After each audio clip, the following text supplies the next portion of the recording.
Yeah, I had to do some dumb colored key stuff to make the chat appear in the video. I probably should have just downloaded a plugin to render the chat in my stupid OBS Studio instead of just going and finding the pop-out chat window in Twitch and color keying the hell out of it and then having to mess with the contrast and the gamma to make it not have like weird blotchy text.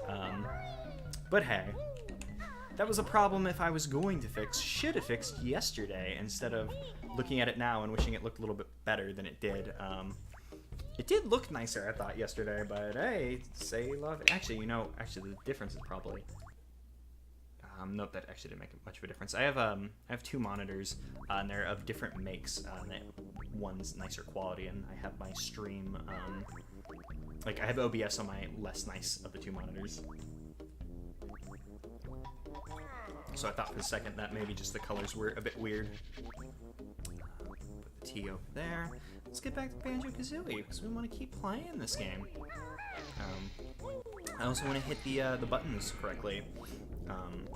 Oh, actually, now that I think about it, I was having those controller issues. I wonder if it had to do with the fact that I normally keep my controller under my table.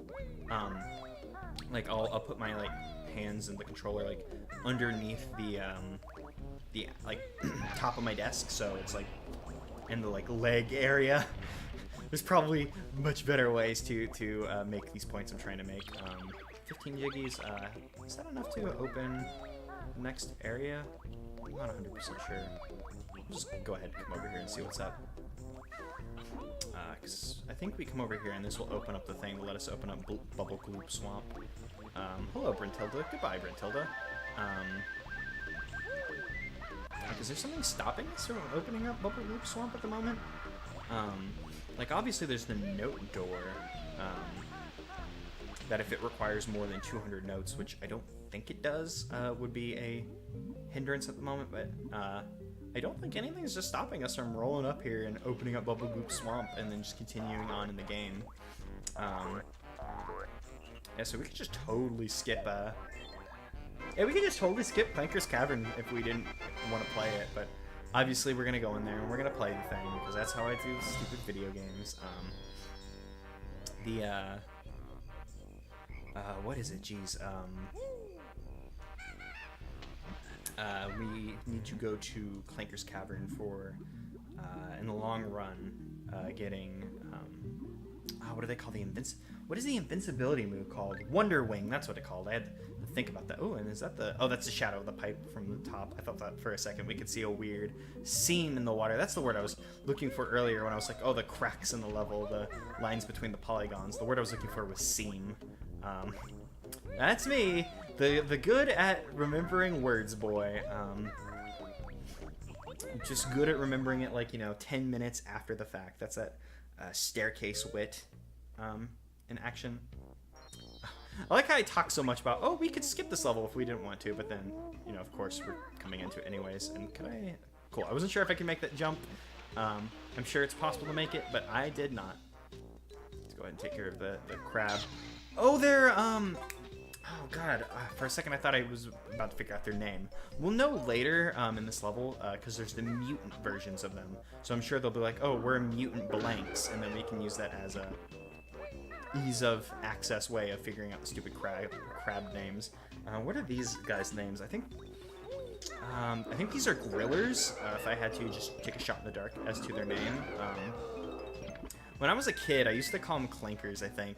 Even though, there's obviously the titular clanker of Clanker's Cavern. I'm just going to scoot in a bit because I started to scoot away from my mic. That might make the weird background static a little bit strange if I get too far from it. But yeah, I was like, oh yeah, the clankers, but I'm pretty sure they're grillers. Or champas. Grilled champas, that's what they're called, actually, now that I think about it. Gotta remember all the Banjo-Kazooie names, one enemy at a time. I'm just gonna go ahead and do this just in case I thought there wasn't water immediately beneath me like I thought there was. We probably shouldn't dive down just yet, since we're gonna be underwater just for a hot second. Clanker's Cavern seems like a bad third level of this game. It seems like a bit too early to bust Clanker's Cavern out on people. It's just basically fully water level. It's also quite intimidating as a level. Maybe that's just me. You know, Mumbo's Mountain and Treasure Trove Cove are just very bright and colorful. So it's quite the it's quite like, you know, culture shock. That's not the word I was looking for, but it contrasts a lot compared to those other levels, like, you know, this dark, moody level with gross water, and you could very easily drown, and that's an insta-kill. So Clanker's Cavern may have wanted to be moved until later into the game. In fact, that might have been nice to save Wonder Wing as a thing you get later, and my nose really itches. Jeez, I don't know why my nose itches so much. Why don't we have it paused? Just gonna... Oh god, drink some tea, because my throat is killing me, and the tea's actually kind of getting warm, so... Ooh, get some cold water in there as well. Yeah, that's also really bad. God, because I'm 100% sure Kieran and I talked about this. Oh my god, what is happening? Yeah, because it's like, you're in a level with a scary enemy shark, and then you come into the next level, and there's a giant shark. Sure, it's friendly, but like, what the hell? And oh my good god, why is the emulator doing this? This is so bad.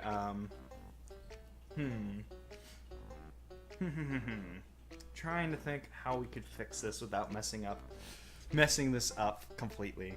My immediate thought would be exiting the level and coming back.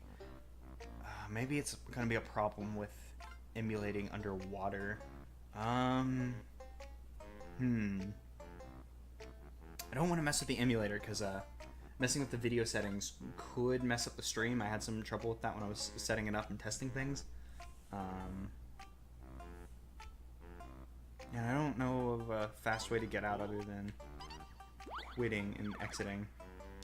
Because there's unfortunately not like an exit the level option in this game. Here, let me just get a bit higher. Oh, actually I have an idea.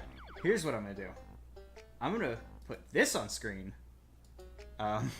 while I swim out of here so you guys don't have to deal with the flickering. Okay, wait, okay. I swam up a little bit. Oh my god, I'm just gonna drown at this point, aren't I? Okay, yeah. So when I get too low under the water, the flickering starts. Here. I'm gonna show this since I have the game paused right now. For some reason that fixed the stupid pause screen thing. Now the pause screen's working. That's crazy. But what I'm gonna do now is I'm going to swim around this bottom part and try not to drown, and just deal with the flickering. Because I think it's just happening because I went too low in the water, I guess. I don't know why that would cause that, but I'm just gonna keep the I guess here it might be smarter actually to turn that off instead. That might more sense than putting on the please wait sign. And I'm gonna look for. Oh my god, I am going to have a seizure. That's the thing that happens whenever you look at things like this. Oh my god. Okay, so there's Gloop. There's this fit. Oh wait, hold up. Hold up. Okay, so I got the air bubble from Gloop, and it fixed the game. Let me see. I bet it's gonna break again. God, that was crazy. I got the air bubble from Gloop, and it fixed the game. It stopped flickering. That was crazy. This. Oh man, the emulation is not. Oh my god, it's this sprite. It's the sprite of the bubble that's messing it up. Yeah, because you've been watching a single picture of a pipe. Oh man, I'm so sorry. I mean, I guess me saying that doesn't help you all that much, because you probably can't hear it if you're only seeing a single picture of a pipe. I don't know if you're getting audio, but if you can hear me, you have my condolences, and if you can't, I'm extra condolency. Sorry. God, this is crazy. For some reason, the sprite of this bubble is messing up the stupid emulation. And oh my god, Gloop keeps making more of them. Please, Gloop, stop. I have a family. Oh god, it's like, okay, so you can hear everything. Cool. You still get double condolences though. I'm not gonna cheap out on my condolences, just because you can in fact hear me. God, every time Gloop makes a stupid bubble, the emulation goes all weird. And the thing is, he can make bubbles even when he's not on screen. Yeah, maybe if I just keep swimming... Okay, I know you guys can't see, but I'm still swimming around at the bottom trying to pick up the notes, and there's a green Jinjo down here that I'm trying to pick up. Please make a bubble, Gloop. I do not want to drown. This area is so, like, just nerve-wracking, because you have to come down to this bottom area and swim through that key that I was swimming through a couple times to free Clanker. And really, you have to free Clanker to have a good run and access to this level. And just this part of the game is just so nerve-wracking, because it's so easy to drown down here. But there we go. I think I've done it all. I'm going to start swimming up. The game should return to not being a flickery mess momentarily. Because I imagine once we get far enough away from Gloop, yeah, his bubbles will despawn and we'll be good. And now I'm swimming back up. Oh, I didn't free Clanker, did I? I swam back up to the top, but I did not, in fact, free Clanker. So I need to go back down. My dumbass was like, oh, yeah, you gotta come down here to free Clanker to have a good run at the level, blah, blah, blah. And then I forgot to free Clanker. I swam through the key twice, but I did not hit the legendary thrice that is required. The key tied to this anvil at the bottom of this water. And there's my boy Gloop, who's about to make a bubble and about to give me a seizure. Oh man, he made a bubble during the stupid... Oh god, he made a bubble during the cutscene. Oh Christ, this is bad. Oh, it's flashing so fast. Oh, I do not like looking at this. I gotta get out of here. Gloop, you're my boy, but... Why are you doing this? Why is the game doing this? Because it can't be a problem with, like, it has to be a problem with, like, maybe, like, the 2D sprite in some way, but that also doesn't make a whole lot of sense. Because there's, like, plenty of other 2D sprites being rendered on the game. So I don't know what it was about that bubble that was messing it up. Maybe it was the transparency on the bubble. Because I think the bubble sprite has a bit of a transparency effect to it. And that might have been screwing with the rest of the game. Yeah, you lucked out just a little bit, not having to see that. Granted, I'm not sure if you were able to see, but I hid the video from the stream, so you were able to see the entirety of the stream background, which is probably dumb on my part, because you might have been able to see the little cheats I used in making it. But that's neither here nor there, because holy crap, I did not want you guys to have to see that. And I had that little, like, please wait, technical difficulties, like I'm on hold, stream break, etc. screen, but I didn't want to put that on for too long. Also, especially since I had to make a super impromptu one, because on my new computer I do not have the font I used in that before. So rather than going and downloading the font, I just said I'll just use Comic Sans, because that seems like an intelligent choice to make. Just because that's slightly funny to me, just to instead of doing the correct font using Comic Sans. Also because Comic Sans has a history with Banjo-Kazooie, with the Comic Crazy, and then, you know, ultimately Banjo-Kazooie Nuts and Bolts use of Comic Sans, and I think the Banjo-Kazooie remakes use the Comic Sans text as well. I'm not 100% sure, because I've never been able to play the 360 or Rare Replay versions of Banjo-Kazooie. I've always wanted to play the game in, like, actual, like, native HD instead of, you know, just upscaling it the way I'm currently doing, and then, you know, ultimately it's still not, like, 16 by 9 or anything. Also, like, all the nice little changes made to the game, like when you die you don't lose all of your notes.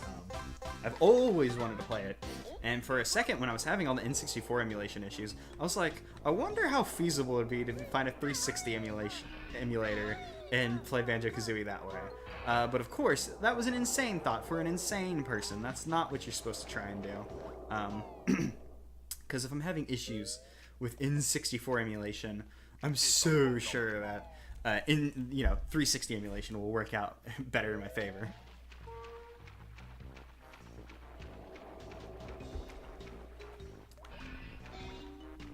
I've talked crap about this level, because I feel like this level's bit mean this early on in the game to have, you know, such a lucrative source of instant death.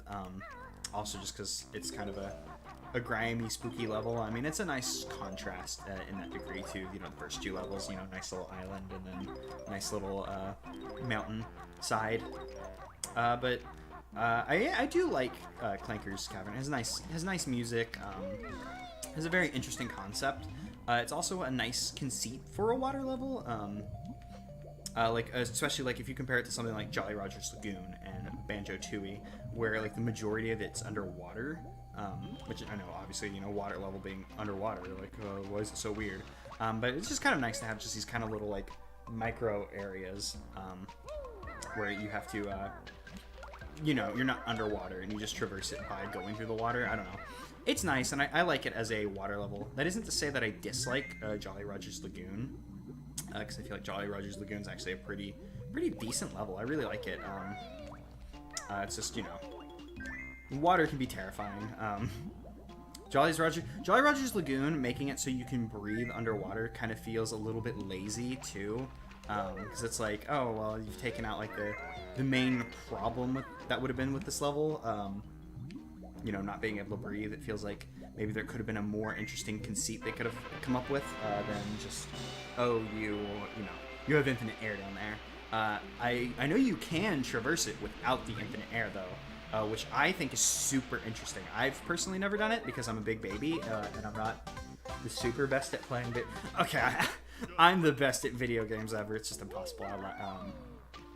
You know, I'm not the super best at playing video games ever. But apparently it is possible to traverse Jolly Roger's Lagoon without the infinite air that Mumbo gives you, which I think is really interesting, and I'd love to give that a shot at someday just to see what is up, take a crack at that. But I don't know when the next time I'll replay Tooie, not because I dislike it or anything, just Tooie's a very long game, and I have new games I should probably be playing. I probably shouldn't be spending all my time replaying every single old game I feel like replaying. Banjo-Kazooie gets a pass though, because it's Banjo-Kazooie, it's my favorite game. Oh, you didn't know you could put the sun in the water. Ooh. Did you like traverse a lot of the level like that, or did you just like die a bunch? I imagine you died a bunch regardless. Biko's wings as a shield. Yes, give me Wonder Wing. And now Wonder Wing. And of course, you know, it would help if I flick the stick in the right way. It feels so weird because I'm so used to using the C buttons. Of course, that's obviously not what I'm going to be able to do now, since I mapped to a stupid stick instead of the D-pad, like I should have. Yeah, but I'm real interested to know if, like, you actually, like, made decent headway in the level without doing that. Yeah, because I'm trying to think of where the Globo is in that level. Like, there's a Globo in the, yeah, there's a Globo in the, what are those things called? Bar hotel. The bar's, like, hotel room. If you go in there, there's one in there. And I think the other one is by Wumba's Wigwam. You died, like, 12 times. Oh, but you made it to Wumba's, though. That's pretty far in. How do you make it that far down into the level? Is it just a race against time to get to the warp pad? Or are there means of recovering your air down there? Because I don't think there's a means of recovering your air, excuse me, in that game. I know you can get double air from the fish, who has a name that I can't remember off the top of my head. Back in Spiral Mountain. I think you need no, you don't need the Talon or the Torpedo attack to get that. You just need the beak drill. Beak drill, is that what it's called? The drill beak? I don't know. Drill peck. Just go full Pokemon. Like, that's all you need to get the fish to give you double air, but I don't think there's a means of recovering air once you get down there. Because I don't think this game does the, like, Mario 64 thing of, like, when you recover health, it recovers your air. I don't think it does that. I mean, your air was your health in Mario 64, though, to be fair.